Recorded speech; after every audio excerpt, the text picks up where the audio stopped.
মৰমৰ ছাত্ৰ-ছাত্ৰীসকল আজি তোমালোকৰ লগত আলোচনা কৰিম তোমালোকৰ এটা আটাইতকৈ গুৰুত্বপূৰ্ণ খবৰ আৰু তোমালোকৰ যেটো শুনিলে তোমালোকৰ মনটো বহুত প্ৰফুল্লিত হৈ উঠিব কাৰণ তোমালোকে এবাৰ গমে পাইছা তোমালোকৰ যেটো সোশ্যাল সায়েন্সৰ এক্সাম হৈছে সেই এক্সামটো কেনেকুৱা ধৰণৰ কোৱেশ্চন আহিছে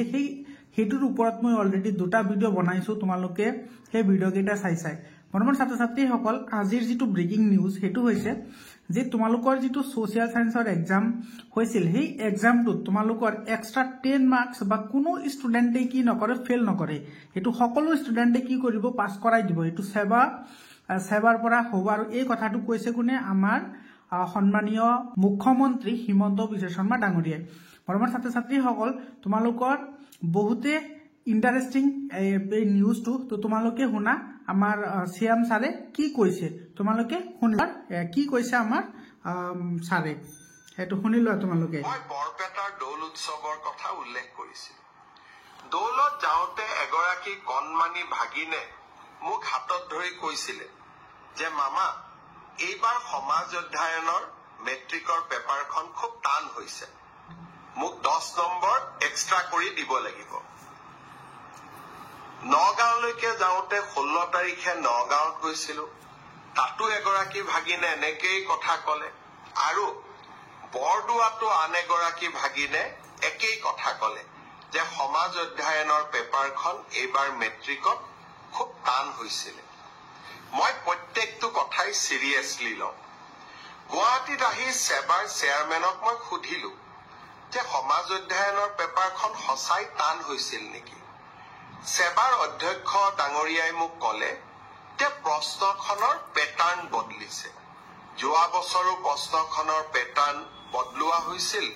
আৰু এইবাৰো প্যাটাৰ্নটো বদলোৱা হৈছে যাতে ছাত্ৰ-ছাত্ৰীসকলৰ জেনেৰেল নলেজৰ পৰীক্ষা সেবাই লব পাৰে ব্যৱস্থাটো আদৰণীয় কিন্তু যদি মোৰ ভাগিন বিলাকে আকৌ মেট্ৰিকত ফেল কৰি যায় তেতিয়াহলে কেনেকে হ'ব হেতুটো হ'ব নোৱাৰে সেই কাৰণে মই সেবাৰ অধ্যক্ষক মই অনুৰোধ কৰিছো যে আপুনি চাব যদি মোৰ ভাগিন বিলাকৰ পৰীক্ষা সমাজ অধ্যয়নখনত বেয়া হয় কিন্তু আন পেপাৰ বিলাকত ভাল হয় তেতিয়াহলে এইবাৰ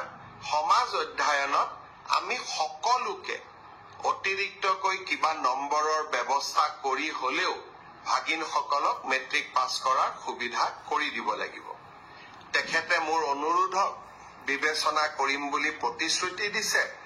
আৰু সেয়েহে ময়ো ভাগিনসকলক ক'ব খুজিছো যে সমাজ অধ্যয়নৰ কাৰণে আমি আৰু চিন্তা কৰিব নালাগে সকলোৱে মিলি চেষ্টা কৰিব যাতে আমাৰ পৰীক্ষাটো আমি ভবাৰ দৰে নহলেও আমি যাতে কিছু হলেও অতিৰিক্ত নম্বৰৰ সুবিধা লাভ কৰিব পাৰো মই ভাবো যে এই ঘোষণাটোৱে ভাগিনসকলৰ চিন্তা কিছু দূৰ কৰিব এতিয়া মই ফেসবুক লাইভতে পাই আছো পিজিটি ৰিজাল্ট কেতিয়া এছৱা তোমালোকে শুনিলা সকি একেবাৰে ধুনিয়াকে ক্লিয়াৰলি কৈ দিছে যে তোমালোকে কোনেও মানে ফেল নকৰা সকলোকে তোমালোকক কি কৰি দিব পাস কৰাই দিব তোমালোকে কোনো চিন্তা কৰিব নালাগে সমাজ বিজ্ঞানৰ ওপৰত আমিও কথা কৈছিলো যে কিহৰ কাৰণে এনেকুৱা কৰিছে তো যেহেতু তোমাৰ সেৱা বোৰ্ডে এই কথাটো যেহেতু তোমাৰ মানি লৈছে গতিকে তোমালোকে কোনো ধৰণৰ চিন্তা কৰাৰ দৰকাৰ নাই মৰমৰ ছাত্ৰ-ছাত্ৰীসকল তোমালোকে ক্লাস 11ৰ কাৰণে তোমালোকে হাজু হৈ থাকা তো সকলোকে শুভকামনা থাকিল তোমালোকৰ ৰিজাল্ট কেনেকুৱা হয় তোমালোকে নিশ্চিতভাৱে কমেন্ট কৰি